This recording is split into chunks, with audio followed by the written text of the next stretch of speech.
Assalamualaikum warahmatullahi wabarakatuh. Shalom, Om Swastiastu, Namo Buddhaya, dan salam kebajikan. Perkenalkan, saya Priti Sinta Lilin dari Program Studi Pendidikan Bahasa Inggris kelas A Angkatan 24.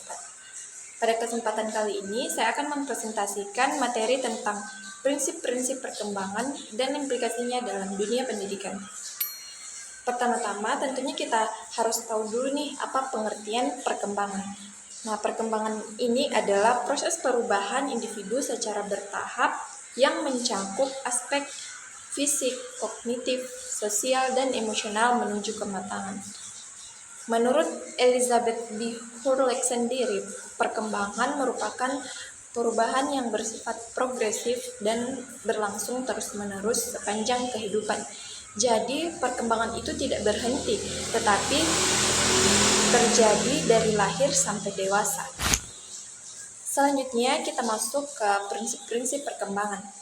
Nah, prinsip ini sangat penting untuk dipahami, terutama dalam dunia pendidikan. Kenapa? Karena berkaitan dengan cara siswa belajar dan berkembang. Prinsip pertama yaitu perkembangan berlangsung sepanjang hayat. Artinya perkembangan terjadi terus-menerus dari lahir sampai dewasa, bahkan sampai tua. Tidak ada fase di mana manusia berhenti berkembang. Yang berubah bukan hanya fisiknya, tapi juga cara berpikir, emosi, dan sosial. Contohnya, bayi belajar duduk dan berjalan, remaja belajar berpikir kritis, dan dewasa belajar tanggung jawab. Intinya, perkembangan itu proses seumur hidup. Prinsip yang kedua, perkembangan terjadi secara berurutan atau sekuensial. Artinya, perkembangan mengikuti urutan tertentu dan tidak bisa dilompati. Setiap tahap menjadi dasar tahap berikutnya.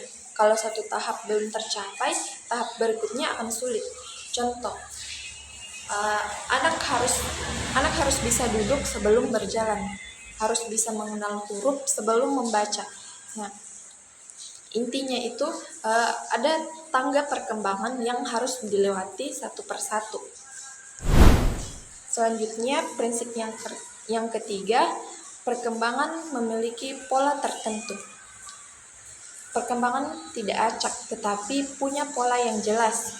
Menurut Jean Piaget, perkembangan kognitif anak terjadi bertahap. Pola perkembangan yaitu dari sederhana, kompleks, dari umum ke khusus.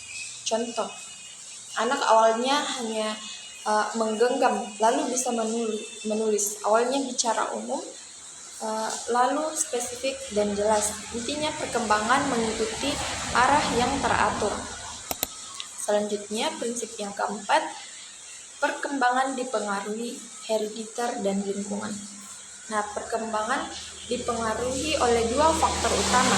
Yang pertama, herediter atau genetik, bawaan sejak lahir, contoh tinggi badan, bakat, kecerdasan dasar. Yang kedua, lingkungan, yaitu keluarga, sekolah, teman, budaya. Nah, menurut Lev Vygotsky, lingkungan sangat berperan dalam perkembangan belajar. Contohnya, anak pintar tapi lingkungan tidak mendukung, itu perkembangannya akan terhambat.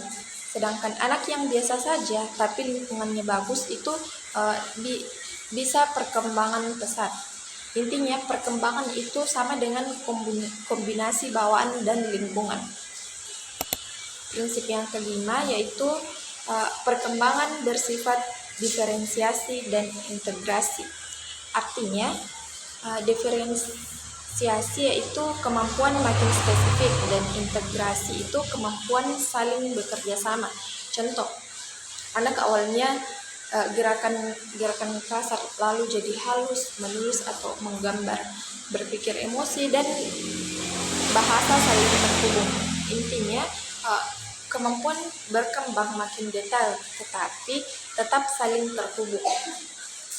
Prinsip selanjutnya, perkembangan berlangsung dengan kecepatan berbeda. Nah, setiap individu berkembang dengan kecepatan yang tidak sama. Ada yang cepat belajar, ada yang butuh waktu yang lebih lama. Contohnya, ada anak Ada anak cepat membaca di usia 5 tahun, ada yang harus lancar di usia 7 tahun. Ada yang baru lancar di usia 7 tahun. Intinya tidak boleh membandingkan siswa satu dengan yang lain. Selanjutnya, prinsip yang ketujuh, perkembangan dipengaruhi kematangan dan belajar. Perkembangan terjadi karena dua hal, yaitu yang pertama kematangan atau maturation. Kesiapan biologis tubuh tidak bisa dipaksakan. Yang kedua, belajar atau learning, pengalaman dan latihan. Contoh, anak tidak bisa dipaksa berjalan kalau otot belum siap, tetapi berjalan akan lancar kalau sering dilatih. Intinya perkembangan butuh kesiapan dan latihan. Nah, dari prinsip-prinsip tersebut, ada beberapa implikasi dalam dunia pendidikan. Yang pertama, guru harus memahami perbedaan individu. Nah, setiap siswa memiliki kemampuan berbeda, gaya belajar berbeda, dan kecepatan perkembangan yang berbeda. Nah, implikasinya guru tidak boleh menyamaratakan siswa, harus menggunakan metode yang bervariasi, memberi perhatian sesuai kebutuhan masing-masing siswa. Contoh, siswa yang cepat tangkap diberi tantangan tambahan, sedangkan siswa yang lambat diberi penjelasan ulang. Intinya, pembelajaran harus fleksibel. Tidak satu cara untuk semua. Nah, yang kedua, implikasi yang kedua yaitu pembelajaran harus sesuai tahap perkembangan. Materi dan metode harus disesuaikan dengan usia dan kemampuan siswa. Implikasinya, tidak boleh memberi materi terlalu sulit atau terlalu mudah, harus mengikuti tahap perkembangan kognitif siswa. Contoh, berdasarkan Jean Piaget, anak SD belajar konkret, gambar benda nyata, sementara remaja sudah bisa berpikir abstrak. Contoh, mengajarkan matematika SD pakai benda nyata, SMA sudah bisa pakai rumus dan konsep. Intinya, ajar sesuai level siswa. Yang ketiga, lingkungan belajar harus mendukung. Lingkungan sangat mempengaruhi perkembangan siswa, seperti yang dijelaskan oleh Lev Vygotsky. Nah, implikasinya, guru harus menciptakan suasana kelas yang nyaman. Harus ada interaksi positif antara guru dan siswa, dan siswa dengan siswa.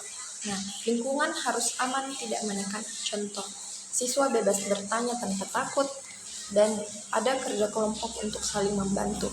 Intinya, lingkungan sama dengan faktor penting keberhasilan belajar. Yang keempat, guru berperan sebagai fasilitator. Guru bukan hanya pemberi materi, tetapi pembimbing proses belajar. Implikasinya, guru membantu siswa menemukan pengetahuan sendiri, memberi arahan, bukan hanya ceramah, mendorong siswa aktif berpikir. Contoh, diskusi kelompok, tanya jawab, problem solving. Intinya, guru membimbing, bukan hanya menjelaskan. Yang kelima, pentingnya pembelajaran aktif. Siswa harus terlibat langsung dalam proses belajar. Implikasinya, kurangi metode ceramah terus-menerus, gunakan aktivitas yang melibatkan siswa. Contohnya presentasi, diskusi, praktik langsung. Semakin aktif siswa, semakin baik perkembangannya. Yang keenam, evaluasi harus memperhatikan proses, bukan hanya hasil. Nah, penilaian tidak hanya fokus pada nilai akhir. Implikasinya, guru juga menilai usaha, proses, dan perkembangan siswa, tidak hanya melihat benar atau salahnya. Contoh, siswa yang berusaha tapi belum sempurna tetap dihargai. Penilaian sikap, keaktifan, dan proses belajar.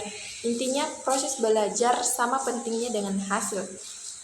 Sebagai kesimpulan, prinsip perkembangan menunjukkan bahwa setiap individu mengalami perubahan secara bertahap, memiliki keunikan, dan dipengaruhi oleh faktor internal maupun eksternal. Oleh karena itu, dalam dunia pendidikan, pemahaman terhadap prinsip ini sangat penting agar pembelajaran menjadi lebih efektif dan sesuai dengan kebutuhan siswa. Demikian presentasi dari saya. Terima kasih atas perhatian teman-teman. Wassalamualaikum warahmatullahi wabarakatuh.